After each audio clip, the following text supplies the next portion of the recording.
Bonjour à toutes et à tous et bienvenue sur La Passerelle. Je suis Tania, maman de 3 enfants et je suis responsable du projet La Passerelle, qui je rappelle est un projet qui a pour ambition de concilier vie professionnelle et vie familiale. Alors pour cela, on va travailler sur 3 aspects. Le premier aspect qui va être le coworking familial. L'idée est de venir travailler avec son enfant. Le deuxième aspect, la parentalité. On va passer à travers le prénatal jusqu'au postnatal, offrir aux parents tous les outils, tout ce qui est nécessaire pour avoir une parentalité qui soit la plus zen, sereine et confiante possible. La troisième partie, la conciergerie sociale et solidaire. C'est une conciergerie qui permettra donc aux parents de pouvoir se délester de toutes les tâches chronophages qui leur prennent aujourd'hui du temps et qui leur permettront à l'avenir de justement avoir une parentalité qui soit la plus zen, la plus zen et sereine possible. Alors, aujourd'hui, j'ai la chance de recevoir Claire. Claire qui va aborder avec moi un sujet de parentalité de mon projet physio à mon accouchement par voie haute. Bonjour Claire, comment allez-vous? Bonjour, je vais bien, merci à vous. Ça va, merci. Comment va Lucas? Très bien, Ça va? très bien, Bon. il est en pleine forme. Ah, bah, c'est Ouais. bon, voilà. Alors, est-ce que vous êtes prête à ce qu'on aborde le sujet? On va essayer de le découper en plusieurs parties. Une première partie où on parlera un petit peu voilà, de votre grossesse. On arrivera donc bien évidemment au cœur du sujet. Et puis on fera une petite conclusion un peu commune pour un petit peu parler voilà, de ce que vous conseillez, de ce que vous avez ressenti réellement. Voilà, vraiment, on ira vraiment au fond du sujet, mais vraiment plutôt d'une manière plus constructive avec une partie avec des tips. Ça vous convient? Ça va bien. Alors, je vous en prie, allez-y, je vous écoute. Dites-nous tout. Alors, du coup, je vais me représenter rapidement. Du coup, je m'appelle Claire, j'ai 26 ans. Je suis maman de Lucas qui a 6 mois, donc né en plein confinement. Mhm. Euh, Qu'est-ce que je vais pouvoir vous dire de plus? Je vis avec Valentin et puis notre petite copinette qu'on n'oublie pas. Euh, voilà, donc en gros, grossesse qui termine pendant le confinement du Mhm. printemps. Euh, Ensuite,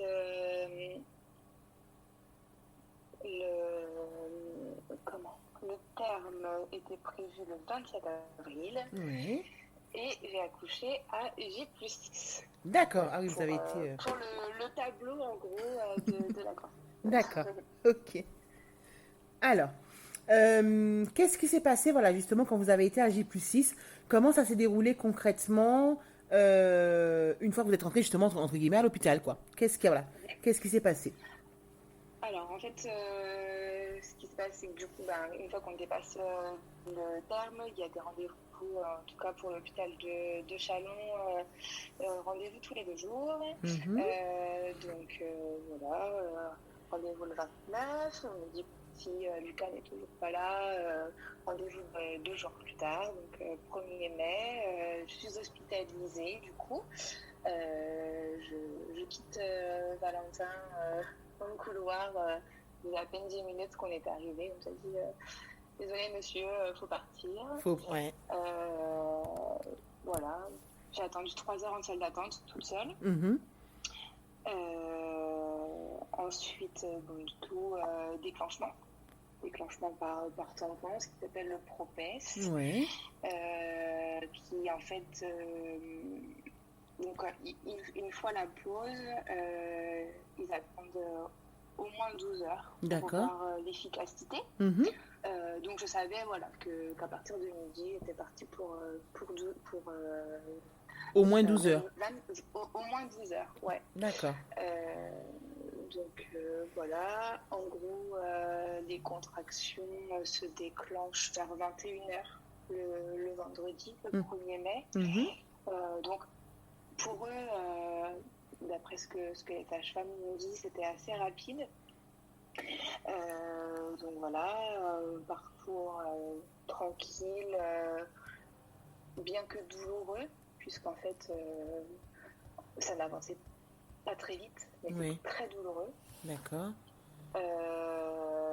Ensuite, donc le samedi matin, Je perds le propès. Mhm. Et là, je me pose la question de savoir qu'est-ce qu'on fait. Et bien, on attend. Ah, Donc, d'accord. j'attends patiemment. Voilà, on m'examine dans la matinée, faire un peu l'état des lieux de là où j'en suis. Je suis donc dilatée à 2 et on D'accord. me dit à 3, on peut aller en salle. Et quand vous êtes en salle, monsieur revient. D'accord, ok. Du coup, voilà, je suis super motivée. J'avais pas dormi de la nuit et je m'étais dit, bon, allez, c'est bon, on y va. Tu te motives, c'est parti. Mhm. Donc, me voilà partie avec mon petit pic à perf dans le couloir pour faire des allers-retours et marcher en fait, marcher Ouais. le plus possible Mhm. pour aider au travail, rester en mouvement du ballon. Elle m'avait sorti le ballon depuis mon arrivée, donc voilà, je passais ma soirée, ma nuit sur le ballon. Et puis voilà, je marche. Fin d'après-midi, vers 16h, je me dis, bon, je me sens un peu fatiguée, je vais aller me poser. Mhm. Parce que si c'est cette nuit, j'ai déjà pas dormi cette nuit, il va falloir que je me repose un Ouais, il peu. va falloir quand même, ouais. Et en fait, j'ai des contractions régulières. Pas forcément, mais en tout cas, il y avait des contractions qui m'empêchaient de dormir et j'ai réussi à dormir pendant 1 heure. D'accord. Et Ouais. là, à mon réveil, je me dis, oh, c'est bizarre, j'appelle la sage-femme, tout ça, elle m'examine, elle me dit, bon, oui, arrêt du travail. Comment ça, arrêt du travail? C'est pas Ouais. possible, le travail, il s'arrête pas. Une fois que c'est parti, c'est parti. Bah oui, Donc, elle c'est. me dit, Ouais. non, arrêt du travail, ça arrive. Voilà, donc on fait une fenêtre thérapeutique. Et en français, Ouais. c'est quoi, fenêtre thérapeutique? Et ben, on fait plus rien pendant 12 heures. Non, mais attendez, là, c'est pas possible, en fait. Ça fait déjà 36 heures que je suis là. C'est pas possible, je peux pas, en fait. Non. Et c'est comme ça, on ne fait plus rien. Mhm. Ok. Et j'étais dilatée à 2,5. Ouais, donc il n'y avait pas eu de. Ouais, d'accord. Voilà. Donc ça n'avait pas pensé. Mhm. C'est tout. Donc, fait thérapeutique. 1 heure après, le travail se remet en travail. Enfin, voilà, ça Mhm. repart de plus belle. Avec une intensité qui est décuplée, vraiment. Après, voilà, bien que la douleur soit assez subjective en fonction de la personne, mais voilà, douleur décuplée pour moi. Ouais. Je passe une nuit très compliquée, vraiment. Autant la sage-femme de la journée avait été la sage-femme de la nuit, ça a été très compliqué au niveau du relationnel. Ouais. Donc voilà, on imagine 2 nuits blanches dans la souffrance, toute seule. Parce qu'il était toujours pas là. Tout est dense, vraiment. Et, et voilà, donc du coup, je me retrouve dans la nuit où tout est décuplé, hein, en fait. La douleur, les questions qui ne m'étaient jamais venues. Voilà, et à 3 h du matin, je me dis, là, je peux vraiment plus faire quelque chose. Mais qu'est-ce que vous voulez que je fasse? Ah oui? Voilà, je ne sais pas. Ah, C'est votre travail. bah quand même, oui. Voilà, il faut me soulager. D'accord. Oui, il y a l'anesthésiste, si vous voulez, je vous pose une péri, hein, mais bon, le travail va s'arrêter. Le travail s'est arrêté il y a presque 12 heures maintenant, donc en fait, s'il s'arrête une nouvelle fois, tant pis, puisque de toute façon, vous allez me mettre une perf d'hormones. Bon, allez-y, installez-vous, donc un peu à contre-cœur, Bah, ça s'installe. ouais, c'est ce que j'allais dire, c'est vraiment un contre-cœur, quoi, en fait. C'est parce que, Ouais. voilà, elle a pas. Ouais, Ouais, d'accord. complètement. Mm. Et puis du coup, voilà, je suis installée en salle, péridurale mis à moitié. Hein, je sentais pas mon corps d'un côté, mais pas mes jambes d'un côté, mais de Ouais. l'autre, oui. Donc contraction, voilà, à moitié douloureuse, mais toujours un peu plus soulagée que ce qu'elle était. Et puis la sage-femme du jour revient. Elle me dit, bon, c'est bon, vous pouvez appeler Valentin. Ok, donc Val arrive. Je dis, voilà, la péri, elle passe pas. Donc l'anesthésiste revient, on fait une vraie péri, tout ça. Je suis bien soulagée. Et le travail est très, très lent. Très lent. Ouais. Et en fait, ce qui se passe, c'est qu'à 15h30, 16h à peu près. Je n'ai plus trop la notion du temps, mais à peu près. On me dit, donc j'étais installée sur le côté, on me dit, mais madame, quand vous repassez sur le dos pour vous examiner, bébé va pas bien. Ok. D'accord, ouais. Donc, ouais, donc, oui, bébé va pas bien, oui, je vois le tracé. Donc du cas bradycarde fort, et on me dit bon, on se laisse encore 1 heure. Si dans 1 heure ça va pas mieux, on verra. D'accord. Moi sur le coup je laisse faire. De toute façon j'avais complètement lâché prise. Sur mon projet de base, qui a été en fait d'accoucher physiologiquement. Pendant le confinement, j'avais eu le temps de m'intéresser à comment accoucher de toutes les manières possibles sans avoir les pieds dans les étriers. Sur le côté, accoucher accroupi, accoucher debout, dans les bras de mon chéri. Vous aviez quand même préparé effectivement toute cette partie-là en vous disant voilà, c'est vraiment mon projet de naissance, c'est vraiment d'accoucher comme ça. D'accord. Mon projet, c'était de laisser faire les choses au maximum, tout en ayant cette petite réserve de s'il y a besoin, on le fera. Voilà, mais c'est vraiment s'il y a besoin. S'il y a besoin, on le fera. Je m'étais renseignée et on pouvait aussi poser une péri sans rester allongé pendant des heures. On pouvait poser une péri et continuer de bouger. C'est des dosages qui sont précis. C'est quelque chose qu'on peut demander. On peut être soulagé de la douleur et continuer à faire du ballon. Alors après, on ne va pas aller marcher dans le couloir, mais on peut continuer à faire du ballon. On peut continuer à rester en mouvement pour aider bébé à descendre, parce que le point principal à garder, c'est de rester en mouvement. D'accord. Et est-ce que vous avez, alors je suis peut-être indiscrète, est-ce que vous avez fait cette demande justement de dire, même si c'est leur boulot, on est d'accord, d'avoir une péri un peu plus dosée pour justement ne pas être couché sur le dos tout le temps? Est-ce que vous l'avez formulé ou pas spécialement, et en fait ça a été trop tard quand ça a été dosé, quoi? Alors en fait, au moment où j'ai demandé la péri à 3h du matin, ça faisait, je ne sais plus exactement, mais presque 48 heures. Ah oui, ouais, donc ouais. Que j'étais en travail. En travail forcé, franchement. Et en fait, j'étais tellement épuisée et seule. Je pense que si Val avait été là, il connaissait mon projet. Mais j'étais seule et j'étais démunie et je voulais absolument qu'on me soulage la douleur. Ça faisait déjà 2 nuits que je ne dormais pas. Toute la journée également. Et du coup, on prend des décisions dans ces moments-là qu'on n'aurait pas pensé. Oui, mais vous étiez fatigué et seul aussi, c'est pour ça. Je veux dire, à un moment donné, on lâche prise et c'est exactement ça. On abandonne, on abandonne entre guillemets, quoi. On se déconnecte et on prend pour qu'on nous donne, quoi. Donc je me retrouve avec mon bébé qui bradycarde, maman allongée sur le dos ou sur le côté depuis 4h du matin. Il était 16h, donc plus 12h. Et là, on me dit à 17h30, le gynéco rentre. Je n'avais encore jamais vu. Il rentre et il me dit il faut que je vous examine. Et examine. Pas trop le choix, donc allez-y. Et il regarde la sage-femme et il me dit code rouge. Ah. Ouais.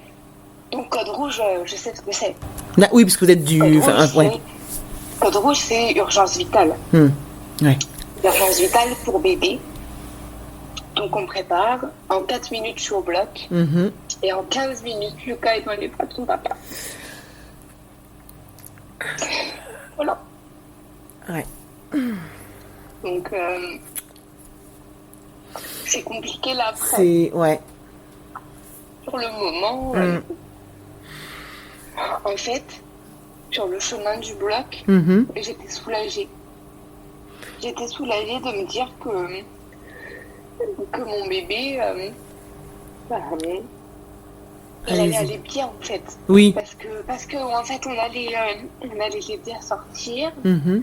qu'on allait m'aider à le sortir. Et, et je m'étais presque conditionnée en fait à avoir une césarienne. Oui. Plus ou moins, en fait, c'est l'après, le travail que j'ai fait après, où je me suis rendu compte que finalement, j'ai peut-être moi-même emmené mon bébé vers une césarienne, puisque au rendez-vous du 9e mois, début avril, Mhm. la gynéco m'examine et me dit votre bébé fait 3,3 kg. À l'instant où elle vous parle, en fait, ouais. Oui, d'accord, mais à la naissance ou maintenant? Elle me dit non, maintenant, votre bébé est estimé à 3,3 kg. Et je dis, mais parce qu'il ne descendra pas, en fait, il ne pourra pas sortir. Je dis, est-ce qu'il y a quelque chose qui est prévu? Est-ce qu'on fait un. Je savais que certains gynécos proposaient des radios, enfin oui, c'est une radio du bassin. Du bassin, oui. Pour vérifier. Elle me dit non, moi, de toute façon, elle dit la nature est bien faite, si votre corps fait un gros bébé, ça sortira.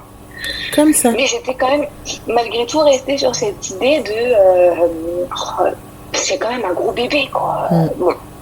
Et donc, sur le chemin du bloc, soulagée, l'équipe de bloc adorable, vraiment. Un dimanche soir, week-end de jour férié, oui. tout le monde est tendu. Voilà, on discute avec l'anesthésiste, enfin, voilà, c'est très bien. Et à un moment, je dis à l'anesthésiste, il arrive. Vous avez, oui, madame, il arrive. Et en fait, j'ai senti le cas arriver. Et en fait, maintenant, je me dis que oui, en fait, on peut vivre une naissance par césarienne comme on pourrait, je ne l'ai pas vécu, mais je pense que comme on pourrait vivre une naissance par voie basse. Par voie basse. Une naissance par voie haute, c'est voilà, c'est tout pareil, parce que voilà, on sent son enfant arriver, voilà, il est tout contre nous quand voilà, il est encore tout mouillé, voilà, il sait que c'est nous, et voilà, Lucas est venu se lever dans mon cou, il cherchait, voilà, on a eu ce petit moment ensemble, et je l'ai embrassé, je lui ai dit va vite retrouver ton papa, il t'attend. Oui. Ouais. Ça n'a rien enlevé, en fait, voilà, à toute la magie, voilà, à tout l'amour que ça peut justement.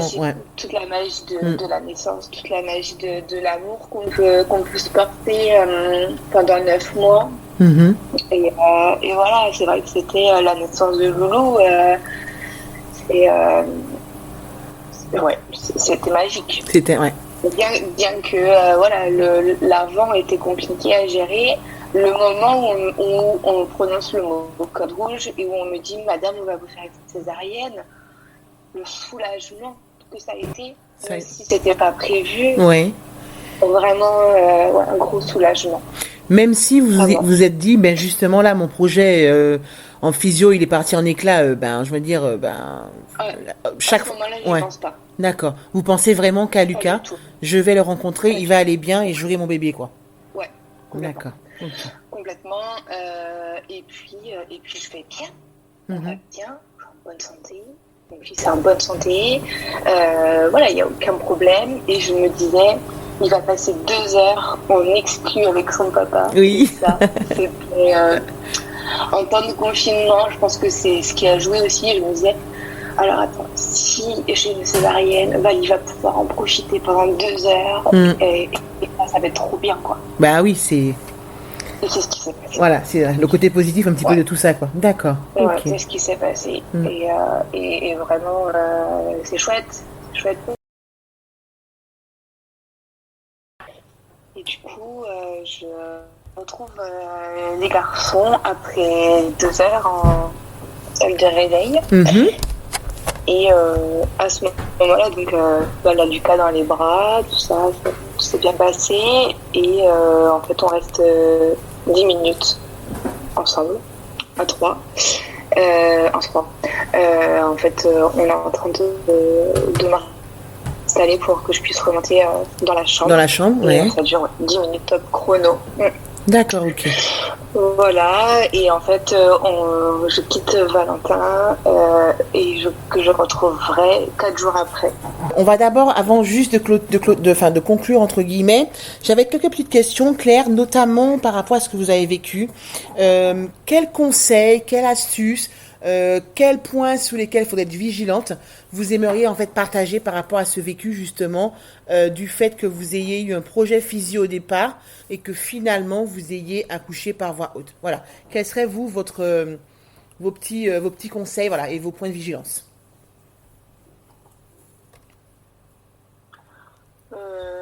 Les petits conseils, il y en a plein finalement, parce qu'il y a plein de choses sur lesquelles on a pu passer. Pour moi, le conseil principal que j'aurais à donner, c'est pour juste les heures d'après, au moment où on va venir vous lever, qu'on appelle le premier lever, d'y aller tranquillement et en même temps, alors, il faut s'écouter, mais pas trop. C'est-à-dire que moi j'avais beaucoup d'appréhension pour me lever. Je m'étais dit waouh, attends, j'ai une cicatrice. Et en fait, il faut y aller quoi. On se lève. Enfin moi je me suis levée. Je me suis tenue au pic à perf. Je me suis redressée droite dans la chambre. Et à un moment je me suis dit oh là, attends, et du coup je me suis repliée un peu. Oui. Je me suis dit si tu restes comme ça, tu vas rester comme ça toute ta vie recourbée. Et du coup, je me suis vite redressée et je me suis forcée, en tout cas la première demi-heure, à rester un peu plus droite. Voilà. Et c'est ce qui m'a aidée à continuer à marcher dans la chambre. Et du moment où j'ai été droite, levée, plus personne n'a touché le corps. Donc, c'est moi qui m'occupais de ça, c'est moi qui me levais la nuit, toute la journée. Voilà, les seuls moments où les auxiliaires se sont occupés du cas, c'est quand j'étais dans le lit. Donc ça, c'est pour moi le point principal, c'est voilà, il faut un petit peu aller au-delà de sa zone de confort, mais pour moi c'était important de pouvoir m'occuper de mon fils moi-même. Ouais. Donc ça, c'est un des points principaux. Après, il y a un autre point qui est important, c'est de faire attention, c'est tout bête, mais à la taille. À la quoi? Parce que moi, elle était trop à la taille des culottes. Ah. Moi, elles étaient trop petites en fait, et du coup, en fait, ça appuyait sur la cicatrice. D'accord. Mais mais c'est du confort, et c'est vrai que voilà, le séjour en maternité, c'est quand même. Voilà, c'est un des points. Puis après. Pour les moments d'après, voilà, l'abnation des agrafes, ça fait pas mal. Promis. Ouais, voilà, c'est un mythe, ça fait pas mal. J'avais peur bleue. Quand je suis rentrée chez moi, je me suis dit, j'ai les escaliers à monter et ça s'est très bien passé. Une fois que les agrafes ont été retirées, ça a été quand même le soulagement. Mais voilà, ça va, ça se passe bien. Et puis des temps d'après, alors voilà, ça fait 6 mois, je sens encore pendant les changements de temps que j'ai une cicatrice. À certains moments, ça fait un peu. Mais voilà, il ne faut pas hésiter à masser. Moi, j'avais demandé à la sage-femme qu'elle me montre comment masser. Voilà, pas hésiter à toucher. Moi, je m'étais forcée à regarder ma cicatrice, à toucher avec l'agrafe, toucher sans les agrafes. Je m'étais forcée à regarder dans un miroir, etc. Voilà, faut pas hésiter. Voilà, c'est notre corps et comme on touche notre ventre, voilà, je touche ma cicatrice et voilà, j'ai une belle cicatrice et ouais, je suis fière de ça. Ouais, faut se l'approprier justement. C'est pas voilà pour effectivement plus mieux accepter. Il faut quand même voilà, ça fait partie maintenant du corps de certaines femmes. Voilà, faut se l'approprier comme une autre partie. Après, niveau activité, moi avant d'être enceinte, je faisais beaucoup de sport. J'ai repris le sport au bout de bien 2 mois. Au feeling, mais je voulais quand même être tranquille, être sûre que tout allait bien. Après, je sentais aucune gêne. Moi, c'est ce qui m'avait le plus perturbée, c'est que je saignais trop. Et la sage-femme m'avait dit que c'était normal. Donc après, si c'est une césarienne programmée, prévoyez pas les grosses protections, Ouais. il n'y aura pas forcément besoin, puisqu'en fait, tout est déjà en fait enlevé au moment où ils enlèvent le placenta. D'accord, ok, voilà. Par rapport à mes petites astuces, Ouais. voilà, après c'est de s'écouter Ouais. et voilà, après, Se faire confiance. non, il n'y a pas. Le gros point, c'est aussi de parler, voilà, on parle de césarienne, mais c'est pour moi très important de parler d'accouchement par voie haute, Mhm. parce que l'accouchement césarienne, c'est un accouchement, et que la césarienne, j'adore le dire, mais la césarienne n'enlève rien à l'amour. Et, voilà, enfin, c'est pas parce que mon bébé est né par voie basse qu'on s'aime pas. Voilà, oui, mais c'est ça, c'est Au pas. contraire. Ouais. Le lien, il se fait. Enfin, je veux dire, voilà, c'est effectivement Ouais, une autre façon d'accoucher, mais le ouais, lien se fait et puis tout le reste, voilà. Après, je pense que c'est pas tant de ce que j'ai compris, de ce que vous avez dit, c'est pas tant la façon dont le bébé est arrivé, voix haute ou voix basse. C'est comment est géré l'après, c'est comment on est accompagné après, parce que ça peut ouais, avoir une conséquence sur son postpartum. Si effectivement ben c'est pas géré correctement et c'est pas la façon dont bébé naît, c'est vraiment la gestion après du postpartum proprement dit ouais, qui va être bien vraiment sûr. importante par rapport à tout ça. Ce qui me permet justement ben, de faire la transition par rapport au dernier podcast qu'on fera ensemble. Mais on abordera avec vous un petit peu l'après de la césarienne, avec un petit peu ce qui se passe, certaines choses qui peuvent se passer, certaines conséquences, certaines incidences qui peuvent aussi arriver. Hmm. Ouais, Ok, complètement, d'accord. complètement. Bon. Oui, après, ce sera encore long, Mhm, encore long, mais voilà, après, il faut, quand il y a césarienne, c'est que c'est nécessaire pour maman ou pour bébé, mhm. et voilà, faut prendre les choses aussi comme elles viennent, et au final, ouais, il y a plein d'autres choses à mettre en place. C'est vrai que maintenant, j'y pense à mon accouchement physio, je me dis, ouais, si j'avais pu faire comme ci ou comme ça. Oui, Mais au final, on est tous les deux en très bonne santé, et c'est quand même le c'est le principal. principal, voilà. Je veux dire, voilà, c'était ma dernière question par rapport Ouais, à, voilà, à votre recul aujourd'hui. Qu'est-ce que vous dites, voilà, quand vous dites, voilà, j'avais quand même préparé un projet physio et j'ai eu un bébé par voie haute. Et en fait, vous l'avez très bien dit, c'est vraiment l'essentiel pour vous. Ça a été que bébé et maman soient en bonne santé, quoi. En tout cas, à votre niveau, ça a été, voilà, ouais, voilà, ok. Après, je pense que certaines ouais, mamans ont peut-être du mal à, même si maman et bébé sont en bonne santé, peut-être que certaines, ça dépend des personnes, auront du mal à se dire, ben oui, j'ai quand même voulu d'un projet physio et je ne l'ai pas eu. Donc après, ça va être vraiment selon le ressenti et la bien sûr. sensibilité de tout le monde, quoi. Ouais. Je peux tellement comprendre. Ouais, ouais, Mm. ouais, complètement. Et d'ailleurs, on en parlera sur d'autres points sur le prochain podcast ensemble, pouvoir accepter des choses qu'on n'aurait jamais pu accepter. Mm. Oui, voilà, c'est ça. C'est. Ou en tout cas penser qu'on Mm. peut accepter. Ouais. Mais je pense que voilà, après, c'est. Voilà. Bon, de toute façon, vous en vous parlerez mieux que moi. Ça sera, voilà, il y a différents facteurs qui vont faire que, ben, Euh, parfois on arrive à accepter qu'on se dit jamais. Mais bon, c'est. ouais, Ça sera ouais, notre prochain podcast. Parfait. Mais je ouais, vous remercie beaucoup encore une ouais. fois, Claire. Merci du temps que vous nous avez voilà, Merci à vous, c'est chouette. consacré.